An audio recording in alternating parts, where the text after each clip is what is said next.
আসসালামু আলাইকুম ভিউয়ার্স, আশা করছি সকলেই ভালো আছেন। ওয়েলকাম ফারজানাতুস কিচেনে। আজকে আপনাদের তৈরি করে দেখাবো 5 টাকার আলু দিয়ে 300 টাকার রেস্টুরেন্ট স্টাইলের খুব সহজেই ওয়েজেস।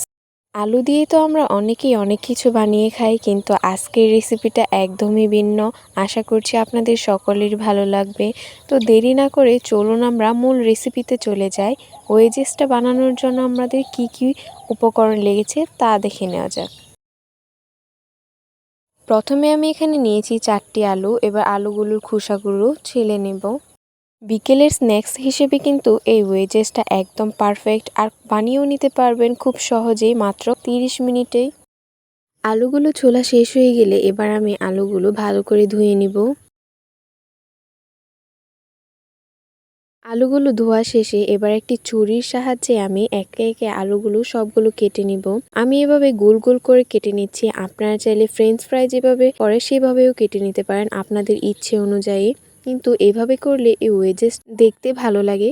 তো আপনাদের ইচ্ছে অনুযায়ী আলুগুলো কেটে নেবেন।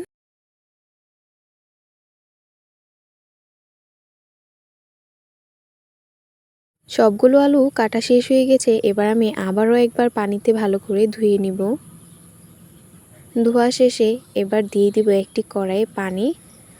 তারপর আমি এখানে কেটে আর ধুয়ে রাখা আলুগুলো দিয়ে দিব সিদ্ধ হওয়ার জন্য।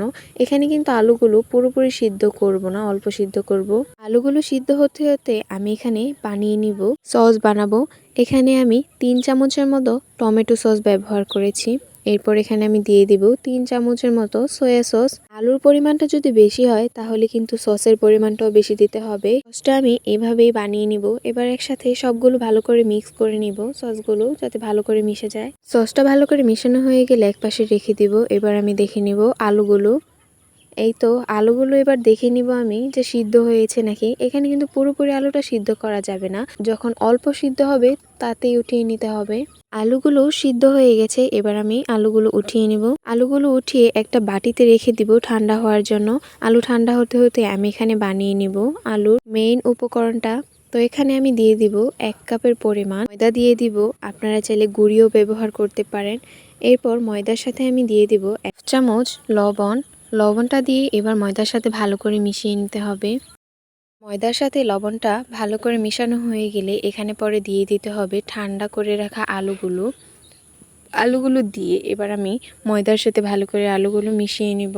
একটু সময় নিয়েই আলুগুলো এখানে মিশাতে হবে, যাতে প্রত্যেকটা আলুর মধ্যে ময়দাগুলো ভালো করে মিশে উপরে একটি মোটা আবরণ তৈরি করে।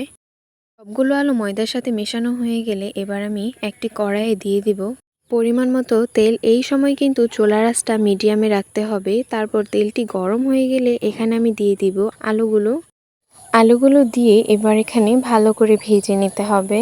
মিডিয়াম হিটেই কিন্তু আলুগুলো ভাজতে হবে, নয়তো কিন্তু পুড়ে যাবে। আপনারা যারা আমার চ্যানেলটিকে সাবস্ক্রাইব করেননি অবশ্যই আমার চ্যানেলটিকে সাবস্ক্রাইব করবেন এবং আমার পাশেই থাকবেন, আমি যত এমনভাবে আর নতুন নতুন ভিডিও দিতে পারি। তো আলুগুলো সবগুলো ভাজা হয়ে গেছে। এবার আমি উঠিয়ে নিব। আপনারা চাইলে কিন্তু এই ভাজা আলু এভাবেও খেতে পারেন, কিন্তু ওয়েজেসটা তৈরি করার জন্য সেই সসটা ব্যবহার করা অনেক ইম্পর্ট্যান্ট। সবগুলো আলু ভাজা শেষ। এবার আমি দ্বিতীয় স্টেপে চলে যাব। এবার কড়াইয়ের মধ্যে এখানে আমি দিয়ে দিব তৈরি করে রাখা সসটা দিয়ে এবার আমি দিয়ে দিব অল্প পানি। পানিটা দিয়ে এবার একটু নেড়ে দিব। পানিটা দেওয়ার পর অনবরত এভাবে নাড়তে হবে, নয়তো কিন্তু সসটা পুড়ে যেতে পারে।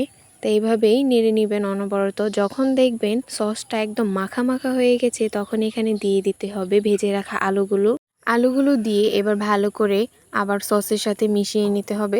এখানে কিন্তু চুলার আঁচটা একদম মিডিয়ামে রাখতে হবে, নয়তো কিন্তু পুড়ে যেতে পারে সসগুলো। এভাবে আমি আলু আর সসগুলো 1 মিনিটের মতো জাল করে নিব, তারপর উঠিয়ে নিব। সসগুলো শুকিয়ে গেলেই বুঝতে পারবেন হয়ে গেছে। এবার আমি উঠিয়ে নিব। বিকেলের স্ন্যাক্স হিসেবে কিন্তু আপনারা আলুর এই ওয়েজেসটা বানিয়ে খেতে পারেন মাত্র 30 মিনিটে। আপনারা যারা এই রেসিপিটা পছন্দ করেছেন অবশ্যই বাসায় ট্রাই করে দেখবেন আর আমার কমেন্টে জানাবেন কেমন হয়েছে।